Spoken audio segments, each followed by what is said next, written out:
How about now?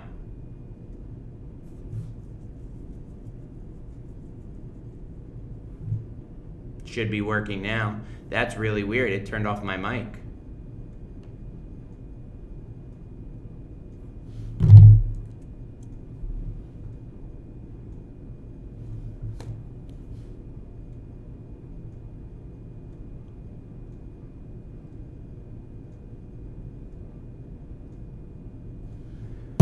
All right, well, y'all can hear me now, can't you?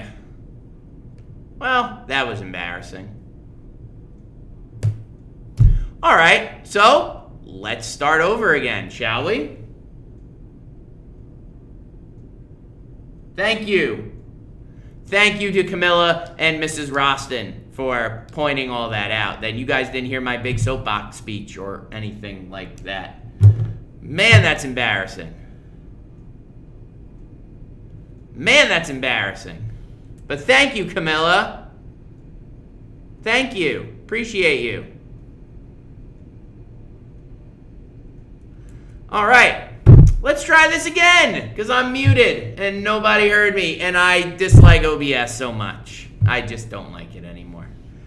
And everything's just peachy. Okay. Let's try this again. All right. That's okay. So we're going to go through it again. All right. So, since y'all didn't hear anything, let's start over again.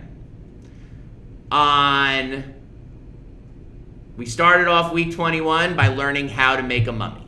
Okay?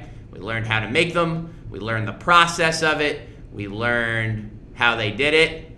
And all that good stuff. Okay? So we learned how to make a mummy. We did an ear pod on it. We did some collaboration stuff. It was pretty cool. Then on Exploration Wednesday, we played Kahoot on the Egyptian gods. We didn't learn, but we reviewed the gods like Osiris and Bes and Seth and Horus and all those people, right? And we did all of that stuff on Wednesday of week 21. Then we actually made mummies. We actually made them. And again, I will show you the website. So we actually made mummies, right? We went through, we found the dead guy. He's not really, dead, but, well, he's not a real guy. He's just made up character. But we mummified him. So we removed his organs. We stuffed his body with rags and sawdust and some mud. We wrapped him in 20 layers of linen, and that was awesome. It was awesome. All right? So we all did that. Then getting into week 22, we started off by meeting the pharaohs. So what we did was we started off with a QFT activity. QFT stands for Question Formulation Technique. And we use this prompt on the left here to create our questions. A lot of you made some excellent questions on the crowns and the hairstyles. And I really wanted some of you to kind of, transition into whether it was a wise investment or a wasteful spending. But we didn't, and that's okay. But it was just a way to get your mind going, right? To come up and develop some questions. All right, so then you played this cringy video where you met about 10 pharaohs. All right, you met those 10 pharaohs, but I wanted you to focus on 3 of them. I wanted you to focus on my favorite pharaoh, Khufu, and then his son, Khafre, and then King Tut. All right, so you focused on those 3 pharaohs. You had to decide whether they were wise investors or wasteful spenders, and then you had to provide evidence to support your answer. I'm sorry, there's just craziness going on here. There's people walking outside my room. I cannot work under these conditions, people. Anyway, so we did that. We started to meet the pharaohs. But then, as I told my classes this week, that sometimes it's okay to put the curriculum on hold. And, hold on, I'm going to transition now. Sometimes it's okay to put the curriculum on hold and focus on something that's really important. So as you all know, February is Black History Month, right? And we as a social studies department have made the decision to incorporate more Black history into our Exploration Wednesdays. And I just wanted to be on the record with you people and you folks out there who are watching us that it is my belief as a historian that we should not limit one people's history to just 1 month. We should focus on everybody's history as much as possible. It is important to have a diverse knowledge of history in order to be a better prepared human being in life. And so I made sure to let the students know that it is my historical opinion that we should not limit a history of a people or a sect of people or anybody for that matter to just 1 month, that we should be looking and focusing and have a more diverse curriculum on more diverse groups of people. Now, with that being said, in 6th grade social studies, we're focusing on ancient people. So we focus on a bunch of different people. Just, I'm not throwing anybody under the bus here. I'm just saying it's my historical opinion. We should be looking at all types of history. All the time. Just saying. Okay, back to what we were doing. Sorry for that soapbox moment. All right, so we learned about the inaugural poet, Amanda Gorman. We learned a little bit about who she was and where she comes from, and we listened to her inaugural poem. And then at the end of class, we chose a line or a phrase or a group of words that we found really powerful. And I was super proud of you guys because a lot of you chose some really good, epic lines. But one of my favorite was, and I'm just going to shout them out here, Red Class. I'm not going to name names because, this is live on the internet. But one of you chose the words, quiet is not peace. And we talked about it at the end of class because I think that's one of the most powerful phrases and words that she could have used in her poem. And we talked about what quiet is not peace means, right? We talked about how if we see wrong or if we see injustice, it is our responsibility to fix that injustice or to fix that problem.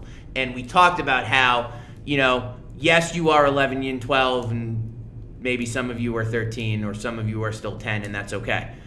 But if you see a problem and you need help fixing that problem, that there are people here who can help you, right? I'm here to help you. I will be your biggest cheerleader and help you in any way I can. Your parents or guardians. You have the administration team here at BMS. You have the PPS staff here at school who can help you. Even you have Miss Sue in the cafeteria who will be more than happy to help you out to fix a problem or fix an injustice here or anywhere that you see. All right? So remember, and we talked about how at Broadview, in our Broadview statement, we always say doing the right thing isn't always easy, but it's always right, and how quiet is not peace correlates with that. It's in the same breath. It is our responsibility to fight injustice, to make good, and to make sure that, the next generation has a better place to live, which is what Miss Gorman was talking about in her inaugural speech. All right, so we talked about that. And then, things happen, right? I said that sometimes it's okay to put the brakes on the curriculum and focus on important things. So that's what we did. It's the Lunar New Year today, so Happy New Year to all of our friends and teammates and coworkers and family members who are celebrating it today. We focused on the Lunar New Year today. And what we did is we watched two myths about how the Lunar New Year started. Two very different videos, which you can watch again on your slideshow that I posted. We learned which is our zodiac sign. We learned about the characteristics of our zodiac animal. And then we wrote a compare and contrast paragraph on how it shows we are or we aren't represented by our animal. Now, as you all know, Mr. Rosten is a tiger. Rawr. And I think it's safe to say my zodiac animal represents me pretty sufficiently. I would say so. You might disagree, but I would say so. And I can prove it with evidence. So, anyway. So we did that yesterday and today. For those of you who were upset by the rooster getting eaten in the second video, I'm sorry. It's the circle of life, you know? Roosters get eaten by I can't think of the word. It's the opposite of prey. Hunters, right? There's hunters and then there's prey. And it was unfortunately just the prey on that one. All right? All right, so let's quickly review one more time what we did in social studies. There we go. Fix that. Bada bing. Transition. I don't know what this is.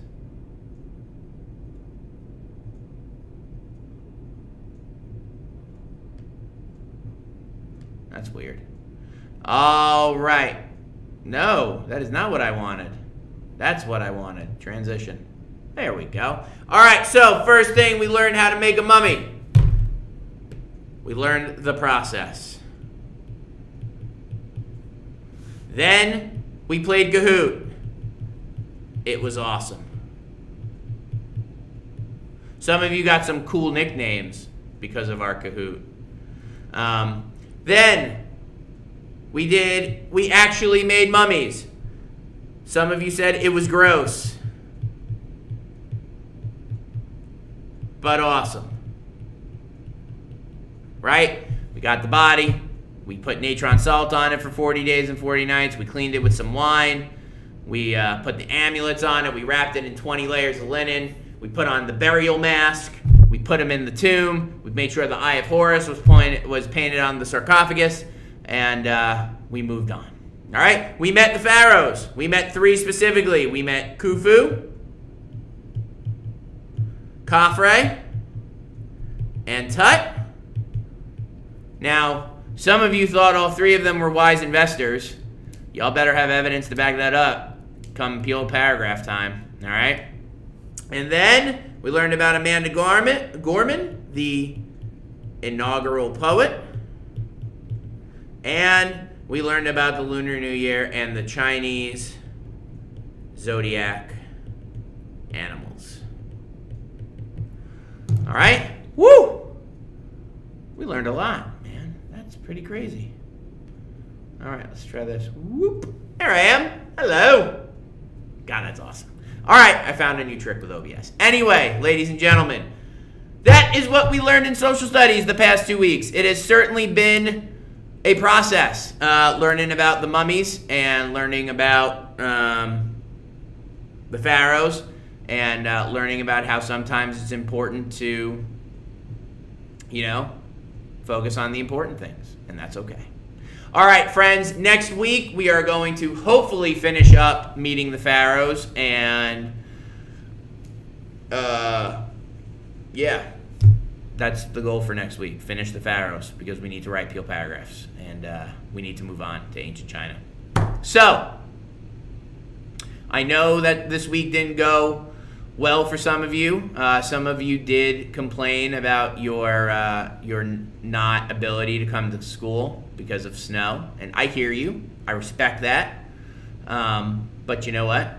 We got to play the cards we're dealt, right? We play the cards we're dealt. We'll get through it together. We'll figure things out, and that's really it.